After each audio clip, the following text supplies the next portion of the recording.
Hello friend, আশা করি তোমরা সকলেই ভালো আছো। সুন্দর ইতিহাসের পক্ষ থেকে জানাই আন্তরিক শুভেচ্ছা ও অভিনন্দন। পশ্চিমবঙ্গ মাদ্রাসা সার্ভিস কমিশন 2024। তো আজকে একটি নতুন ভিডিওতে তোমাদের স্বাগত জানাই। আজকের যে ভিডিওটা তৈরি করা হচ্ছে তা মূলত ইন্টারভিউ রিলেটেড হতে চলেছে। তো তোমরা জানো জানুয়ারি মাসের 28 তারিখে টেট এক্সাম এবং মার্চ মাসের 3 তারিখে মেন এক্সাম হয়ে গেছিল। তার রেজাল্ট এখনও পর্যন্ত আসেনি। তো সেই রেজাল্টের জন্য আমরা অনেকেই তাকিয়ে রয়েছি। ফাইনাল অ্যান্সার কি এখনও প্রকাশ হয়নি। তো ফাইনাল অ্যান্সার কি এসে গেলেই সঙ্গে সঙ্গে হয়তো রেজাল্টটা প্রকাশিত হয়ে যাবে। তো একটা খবর কিন্তু সোশ্যাল মিডিয়ায় ঘোরাঘুরি করছে যে জুলাই মাসের শেষ অথবা আগস্ট মাসের প্রথম দিকে মাদ্রাসা সার্ভিসের রেজাল্ট আসার একটা সম্ভাবনা কিন্তু দেখা দিয়েছে। সেটা কিন্তু আমরা সোশ্যাল মিডিয়ায় কিন্তু দেখতে পাচ্ছি। তো এখনও পর্যন্ত ওয়েবসাইট বা মাদ্রাসা সার্ভিসের যে ওয়েবসাইট রয়েছে সেখানে কিন্তু আমরা এখনও কোনো খবর পাচ্ছি না। তবে বলা যাচ্ছে না, যদি রেজাল্ট কিন্তু হয়ে যায় তখন কিন্তু আর হাতে সময় বেশি পাবে না। সেজন্য বলবো তোমরা এখন থেকে ইন্টারভিউয়ের জন্য প্রস্তুতি শুরু করো। তোমরা আমাকে অনেকেই বলেছিলে যে স্যার ইন্টারভিউতে কী ধরনের প্রশ্নপত্র ধরা হতে পারে। তো সেই জন্য এই সমস্ত ভিডিওগুলো আমি তোমাদেরকে দিচ্ছি। তোমরা অনেকেই হয়তো ভালো লাগবে, কারো ভালো লাগবে না। তো আমি বলবো তোমাদের, আমি কাউকে দুঃখ দেওয়ার জন্য বা কাউকে হ্যারাসমেন্ট করার জন্য আমি এই ভিডিও করিনি। এই ভিডিও করছি মূলত তোমাদের একটি জায়গা তোমরা করে নিতে পারবে। এই সমস্ত তথ্যগুলো পেয়ে তোমরা উপকৃত হবে এই আশায় কিন্তু তোমাদের সামনে আমি এই ধরনের ভিডিওগুলো করছি। তবে আমি বলবো তোমাদের যদি কারো কোনো অসুবিধা হয়ে থাকে অবশ্যই সেটা কমেন্টে জানাবে যে স্যার এই ধরনের ভিডিও আমার ভালো লাগছে না। আর যদি কারো ভালো না লেগে থাকে অবশ্যই স্কিপ করে যাবে, তোমাকে দেখতে হবে না। সেজন্য বলবো তোমরা উল্টো পাল্টা কেউ কমেন্ট করবে না। তো চলো, আজকের যে ইন্টারভিউ ভিডিও আমি 10টি কোশ্চেন এখানে রেখেছি। তোমাদের 10 নম্বরের একটা ইন্টারভিউ কিন্তু নেওয়া হবে। তো সেই জন্য আমি 10টা করে কিন্তু প্রশ্ন এখানে তুলে ধরছি প্রতিনিয়ত। তো চলো, আজকের যে বিষয়টা এখানে তোলা হয়েছে দেখো, মধ্যকালীন ভারতবর্ষের ইতিহাসের উপর থেকে আজকের এই টপিকটা থাকছে। আশা করছি তোমাদের এই ধরনের ভিডিওগুলো দুর্দান্তভাবে ইন্টারভিউয়ের প্রস্তুতির জন্য দারুণভাবে সাহায্য করবে। আজকের ভিডিও পার্টটি হলো 07। তো ইন্টারভিউতে তোমাদের যে সমস্ত প্রশ্নপত্র ধরা হতে পারে ঠিক সেই রকম কিছু গুরুত্বপূর্ণ প্রশ্ন উত্তর নিয়ে আজকের ইন্টারভিউয়ের মহড়া প্রস্তুতি শুরু করা হলো। তো তোমরা জানো এর আগে একটা প্রশ্ন কিন্তু বইটাতেই মিস্টেক থাকার কারণে কিন্তু বারবার আমি এটা ঠিকমতো না দেখে দিয়ে ফেলেছিলাম। এটা আমার একটা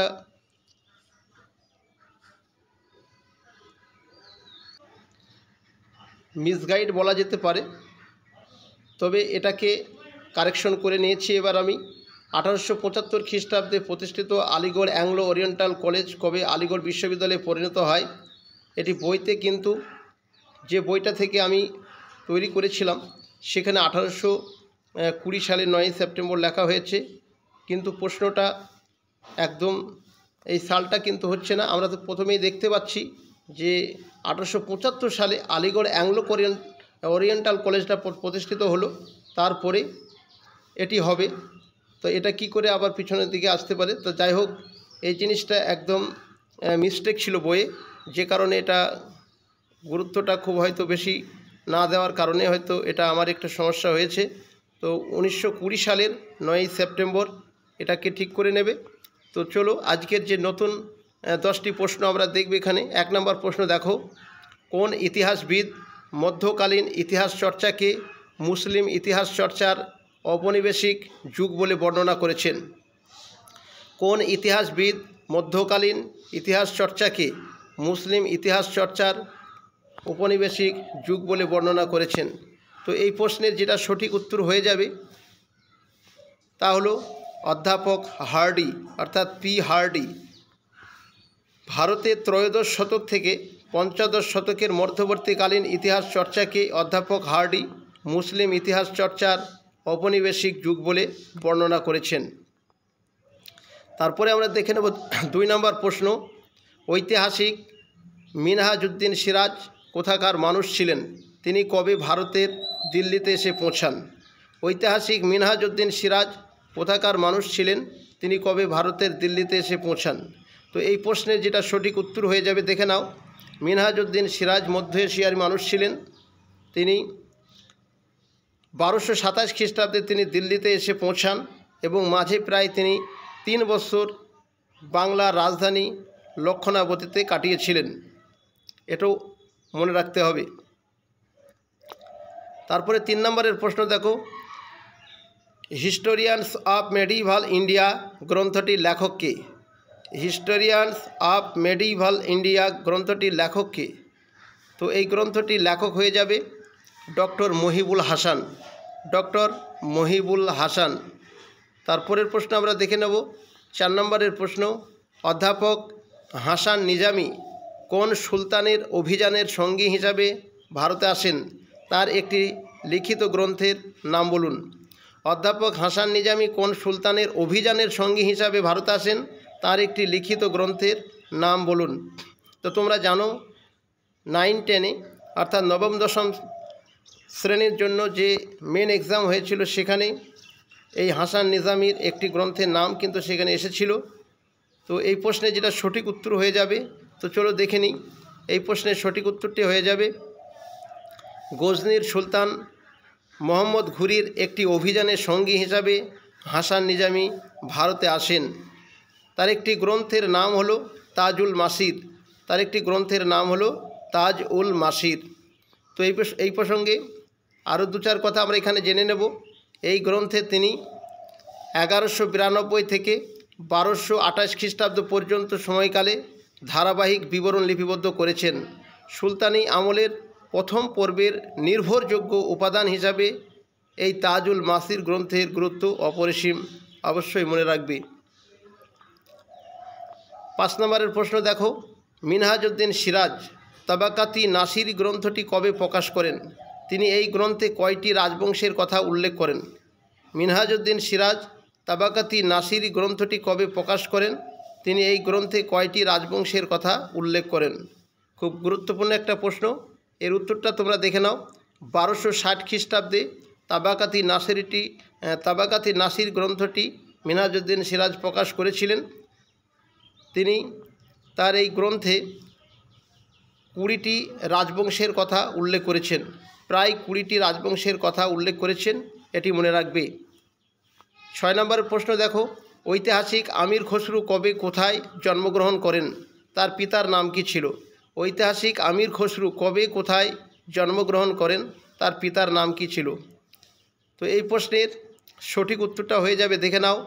পাটিয়ালি শহরে 1254 খ্রিস্টাব্দে জন্ম হয়ে থাকে তার পিতার নাম ছিল সৈফুদ্দিন। তার পিতার নাম ছিল সৈফুদ্দিন। এই প্রসঙ্গে আরও 2-4 কথা আমরা জেনে নেব। তার পিতা সৈফুদ্দিন ছিলেন তুরস্কের লাচিন উপজাতির নেতা। মঙ্গল আক্রমণের সময় সপরিবারে তিনি দিল্লিতে চলে আসেন। 7 নম্বরের প্রশ্ন দেখো, বলুন তো আমির খসরু যখন দিল্লিতে সপরিবারে চলে আসেন তখন কার কাছে আশ্রয় নিয়েছিলেন বা পেয়েছিলেন? বলুন তো আমির খসরু যখন দিল্লিতে সপরিবারে চলে আসেন তখন কার কাছে আশ্রয় নিয়েছিলেন বা পেয়েছিলেন? তো এই প্রশ্নের যেটা সঠিক উত্তর হয়ে যাবে তা হলো ইলতুৎমিশের কাছে। ইলতুৎমিশের কাছে। 8 নম্বর প্রশ্ন, আমির খসরুর প্রথম পৃষ্ঠপোষক কে ছিলেন এবং শেষ পৃষ্ঠপোষক কে ছিলেন?